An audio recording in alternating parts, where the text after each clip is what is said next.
विष, यानी कि अगर आपने अपनी यात्रा के पथ में दुनिया का उपहास, दुनिया की निंदाएं, इसका विष पी लिया और आगे चले तो यात्रा प्रारंभ हो गई। पहला रत्न आपका।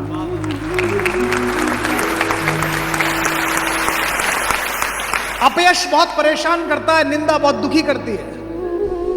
और अब सोशल मीडिया के जमाने में तो निंदा और प्रशंसा दोनों बहुत तेजी से फैलती हैं।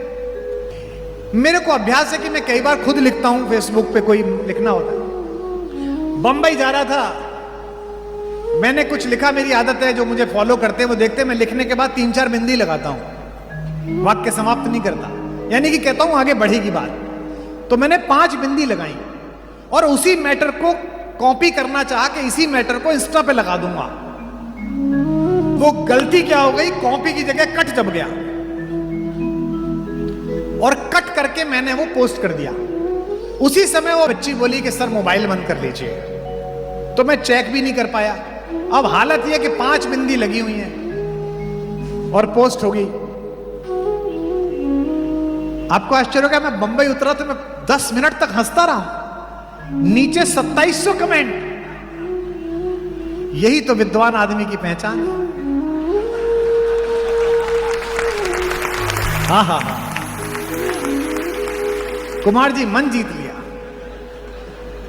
क्या पंच तत्व की व्याख्या करी है आप?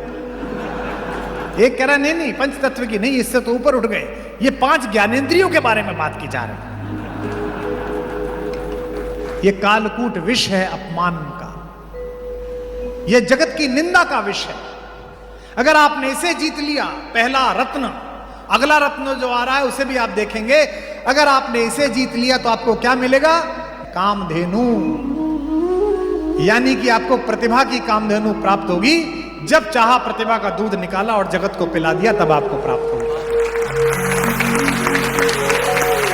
तीसरी चीज क्या हो गई? अब आपको प्रतिभा भी मिल गई। तीसरी चीज निकली समुद्र मंथन से, उच्चैश्रवा नाम का घोड़ा। यानी कि आपने जगत की निंदा से भी खुद को बचा लिया कि लोग क्या कहेंगे, और आपने प्रतिभा को भी साध लिया कामधेनु के रूप में कि 24 घंटे मेहनत आप कर सकते हैं। तो फिर आपके संकल्पों को ऐसी गति मिलेगी जैसी उच्चैश्रवा नामक पंख जड़े हुए घोड़े के माध्यम से मिलती है। और अगर आपने संकल्पों को गति ले ली तो चौथी चीज क्या निकली थी? ऐरावत, हाथी। यानी कि आपकी संघर्षों के ऊपर आपको एक जगह मिल जाएगी कि अब आप ऊपर बैठ गए। हाथी की क्या गति है? हाथी गांव में आता है, आपने एक बात देखी होगी, हमारे गांव में आता था, आप पता नहीं गांवों से कितने लोग यहां हैं। हाथी जब भी गांव में आता था, सारी महिलाएं दरवाजे पे आ जाती थी, गणेश जी आ गए। कोई ईख ला रहा है, कोई कुछ ला रहा है, कोई पैसे दे रहा है। पूरा गांव उनके स्वागत के लिए खड़ा हो जाता था। एक एक बालक बच्चा प्रसन्न हो जाता था। हाथी के गांव में आने से एक ही जीव परेशान होता है। कौन? कुत्ता। पूरे गांव के कुत्ते उसके पीछे पीछे भौंकते निकलते हैं। जब भी प्रतिभा का हाथी किसी गांव से निकलता है, उसके आकार से टक्कर न ले पाने वाले कुंठित कुत्ते भौंकते हैं।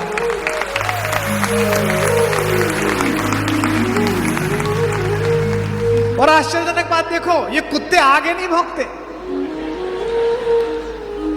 ये पीछे भौंकते हैं। इन्हें पता है कि आगे अगर आ गए तो यहीं से उस लोक जाओगे जहां की कामना है। ये कुत्तों का स्वभाव है कि प्रतिभा का हाथी जब भी जगत की वीथियों से निकलता है तो पूरे गांव के रास्ते भौंकते हुए जाते। वो इस बात से नाराज नहीं है कि हाथी क्यों आया, वो इस बात से नाराज है कि इसको इतना सम्मान क्यों मिल रहा है।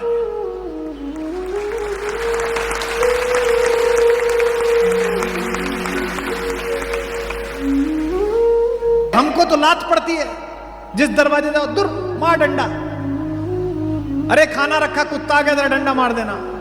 और एक ही है, दूसरे वो इस बात के लिए भी भौंकते हैं कि हम इतना भौंक रहे हैं और फिर भी इसकी चाल पर कोई प्रभाव नहीं पड़ रहा है, उसी मस्तानी चाल से जा रहा है।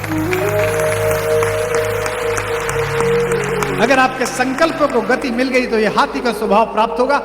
जब भी आपकी प्रतिभा के पीछे कुत्ते भौंके तो परेशान मत होना, क्योंकि आज तक किसी भी हाथी को भौंकते भौंकते कुत्ते अपने गांव से बाहर नहीं गए, उसी गांव में रह जाते हैं। उनकी इतनी औकात होती है कि वहीं तक रह जाए,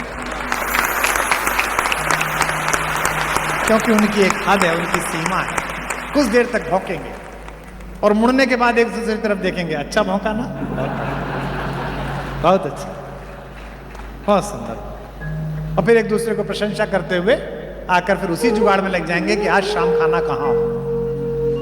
हाथी अगले गांव में आदर लेने के लिए चला जाएगा।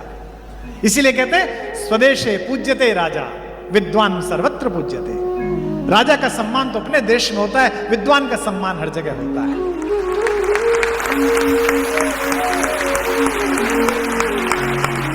अगर आपने संकल्पों को गति ली तो ऐरावत हाथी की भांति आपकी यात्रा शुरू हो जाएगी।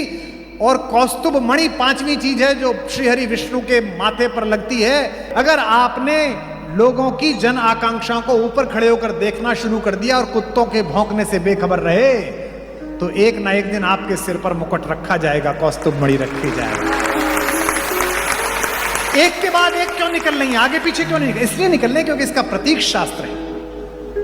और अगर आपको कौस्तुभ मणि मिल गई, अगर आपने जनता की इच्छाओं को स्वीकार कर लिया, जनता ने आपको सम्मान स्नेह देना शुरू कर दिया, तो फिर आपका जीवन क्या निकला इसके बाद? छठे नंबर पर कल्प वृक्ष।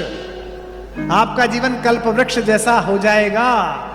आपको कुछ मांगना सोचना नहीं पड़ेगा, आप अच्छा संकल्प सोचोगे और सारे साधन सामने उपस्थित हो जाएंगे, काम अपने आप होता चलेगा। जिन लोगों को भी मेरे प्रति शंका ये रहती है कि कैसे बनेगा भारत कुलम, मैं कहता हूं यात्रा चल रही है, अपने आप बनेगा। मुझे नहीं पता कहां से बनेगा, बन जाएगा। लेकिन जब ये सब हो जाता है तो इसके बाद फिर परीक्षा प्रारंभ होती है। सातवीं चीज निकलती है, अप्सरा, रंभा। रंभा कौन है? रंभा वासना है। अब आपको वासना खींचना प्रारंभ करेगी। वासना यानी कि जितना मुझे चाहिए उससे ज्यादा, यानी कि सबका मेरे पास हो। रावण तत्व, सबका मैं खींच लूं, सब चीज मेरे पास हो। और अगर आप इससे बाहर निकल आए तो फिर आपको देवी लक्ष्मी अर्थात धन और सामर्थ्य की उपलब्धि होगी। लक्ष्मी के आते ही आसुरी प्रवृत्ति, अपप्रवृत्ति ज्यादा सबसे पहले आएगी, यानी कि शराब वारुणी सबसे पहले आएगी। दौलत का नशा सबसे पहले आएगा। मैंने कल सुनाया था ना, जो खानदानी रईस हैं वो मिजाज रखते हैं नर्म अपना, तुम्हारा लहजा बता रहा है तुम्हारी दौलत नई नई है। अगर लक्ष्मी ज्यादा आ गई तो फिर असुर प्रवृत्ति आएगी। और अगर इस पर कब्जा कर लिया तो वारुणी के बाद क्या निकला? 10वें नंबर पर चंद्रमा, यानी कि व्यवहार में शीतलता आ जाएगी। मैंने ऐसे बहुत लोगों को देखा है जिनके पास अपरिमित धन है, अपरिमित धन, हिसाब नहीं है, लेकिन ऐसी बालकों जैसी शीतलता है उनके अंदर। और अगर शीतलता आ गई तो इसके बाद क्या निकलेगा? प्राजक्ता, पारिजात, यानी कि आपके कर्मों की खुशबू सब तरफ फैलनी शुरू हो जाएगी।